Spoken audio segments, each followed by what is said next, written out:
support these statements. I think at the end of the day, as the government has the power to legislate, we need to see some actions on the ground. And this is the expectation. Look, today we're looking at 58% of intermarrying among the Jewish communities in America.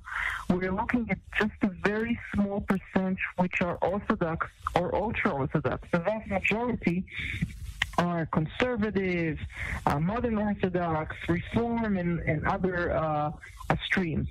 And here in Israel, we need to accept these streams. We need to accept these communities because they're our own blood at the end of the day. Reserve Lieutenant Colonel Avital Leibovich, Director of the AJC in Jerusalem. Rabbi Benny Lau, one of the leaders of religious Zionism in Israel, vowed to go to war to prevent followers of the late Rabbi Meir Kahane from entering the Knesset. In his sermon on Saturday at Jerusalem's Rambam Synagogue, Lau expressed outrage that Kahane followers, Michael Ben Ari and Itamar Ben Gvir, were given slots on the Jewish home slate because of Kahane's anti-Arab agenda. He urged his congregants to research the Nazi Nuremberg laws and compare them to the bills advanced by Kahane when he was a Knesset member in the 1980s. The rabbi equated Kahanism with Nazism and warned that mistreating minorities goes against the Torah. A vote for Jewish home is a vote for the racism of Kahane, Lau said. Israeli ambassador to the United Nations, Danny Danon, says that the bond between Israel and American Jewish organizations is strong, and he is not concerned by the AIPAC statement condemning the union with Otzma Yehudit. Danon said that Israel does not interfere in American politics, and the Americans must honor Israel's politics and not interfere. 2 Israeli women were killed when their tour group was involved in a rafting accident in a river in southern Chile late last night. They have been identified as Dino Porat, aged 71, of Rishpon, and Galil Biton, aged 61, of Nesha. The women's husbands were also injured. The couples were part of a group of 16 Israelis on a trip organized by the Masaot organization. 4 other members of the group were seriously hurt, and the remaining 10 lightly hurt when their boat reportedly hit a boulder. The accident occurred in the Torres del Paine Reserve, situated some 3 hours by air from the capital Santiago. The injured were taken to 2 hospitals where some of them underwent surgery. Israel's consul Leon Suissa arrived at the site. Another construction site fatality at a building site on Nevi'im Street in Jerusalem. A worker in his 30s was critically hurt in a fall from a height and later died of his injuries in hospital. The Hotline for Workers organization said this is the 6th fatality at construction sites this year. The group said it hopes that in the wake of this ongoing tragedy, an investigation will lead to results, and those responsible for abandoning safety at construction sites will be brought to justice. On the roads, in an accident against Engev near the Sea of Galilee, a woman in her 20s was killed in a collision between a car and a bus. 7 passengers on the bus were lightly hurt.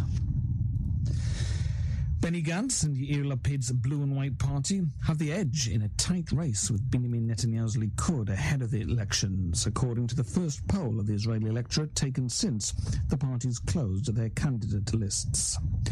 The Yediot Achronot poll shows Blue and White are leading Likud by 6 seats, although both parties are 1 seat down compared to last week.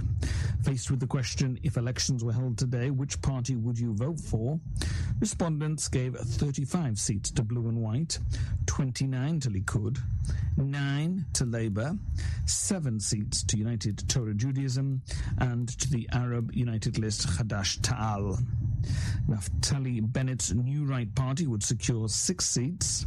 Shas, the Union of Right-Wing Parties, and Balad would each have 5 seats, while Kulanu, Yisrael Beitenu, and Meretz would each win 4 seats. The right-wing and the centre-left blocs each have 48 seats, while the ultra-Orthodox and Arab parties each have 12. Israeli police on Sunday arrested and later released a senior Muslim cleric who helps administrate a sacred compound in the Old City, 2 days after he reopened a mosque sealed by Israel during the Palestinian uprising in 2003. His release came after the Jordanian ambassador complained to Israel over the arrest. Sheikh Abdel Azim Salahab, who sits on the religious council appointed by Jordan to oversee the Islamic sites in the compound, personally reopened the gate leading to the Golden Gate, Bab al-Rahmeh Mosque on Friday, and hundreds of Muslims went inside to pray for the first time in years. This followed days of tension between police and the Muslim Waqf over access to a corner of the 35-acre sacred compound, known to Jews as the Temple Mount and to Muslims as the Noble Sanctuary. Military prosecutors on Sunday reached a plea bargain with the soldier accused of beating 2 Palestinian prisoners, under which he will plead guilty to aggravated abuse and serve 6.5 months in prison, while avoiding a more serious charge of aggravated assault, the army said. The soldier and 4 others from the ultra-Orthodox Netzach Yehuda battalion of the Kfir Brigade were arrested last month and charged with abusing Palestinian suspects who were believed to have assisted a Palestinian gunman who killed 2 of their comrades the month before. The military said it was still working to convince the other 4 soldiers to accept plea deals. A state controller committee on special permissions has rejected Prime Minister Netanyahu's request regarding funding of his legal expenses. As such, he will have to return some $300,000 he already received from a relative to cover his legal costs in the corruption cases against him. Netanyahu's lawyers said in response that they intend to file a high court challenge to what they called an outrageous decision. They said it is incomprehensible that the Prime Minister should be deprived of the basic right, in their words, for legal defense extended to every Knesset member. The Likud cast its response in political terms, inferring that the committee is in cahoots with the opposition, saying that the aim of forming left-wing government any means is justified, including barring the Prime Minister the right to pay for his legal expenses. Labour Party Knesset member Shali Yachimowicz welcomed the decision of the Special Permissions Committee. Good that they stood up to pressure, she said, and she made clear to the Prime Minister that he is not immune from the law or proper practices. It is absurd to let tycoons, including those who are themselves investigated, to fund his defence, she said. Hundreds of people turned out at a packed Tel Aviv event on the weekend to show solidarity with the Filipino community in Israel, whose members face the imminent threat of deportation. The Interior Ministry's Population and Immigration Authority says it has not changed its policy towards Filipino workers in Israel, but last week Haaretz reported that over the past 5 months, at least 18 mothers and 2 fathers from the Philippines were facing deportation, along with their children, this summer after a without any deportations. We spoke with Shira Abo, a Filipino worker in Israel active in the campaign against deportations. I came to Israel in 1999 with a B1 visa. That means in a caregiving sector to take care of the aged Israeli people. That no one from the Israeli society is ready to do so. And you've been here ever since? Yeah, I've been here I went back to the Philippines for a vacation twice. And since 2004, I've never been to the Philippines. And now I understand you have children? I have a daughter. She's 12 years old. She was born 2007. How many Filipinos work in Israel, and are they all caregivers? Yeah, we're all caregivers. We came with a visa of caregivers. Approximately, it's like 30,000. And mostly in Tel Aviv, I believe. Mostly in Tel Aviv, but we're scattered like until Afula. There's a whole lot, of course, Haifa, Jerusalem. There's a whole lot of Filipino caregivers. So tell us about this protest over the weekend. Why did the Filipino community come out in such large numbers? What was the protest about? In 2010, there was a decision to give the migrant workers' children a status here in Israel. Since then, they stopped arresting until 2 months ago.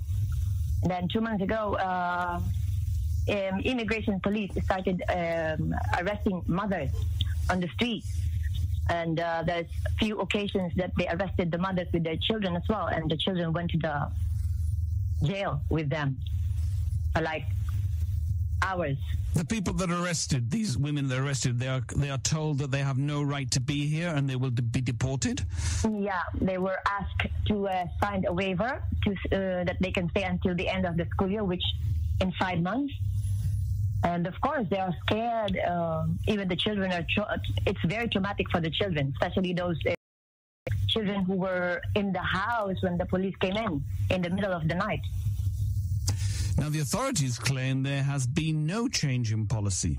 Yeah, there has been no change in the policy, but they stopped deporting children in 2010.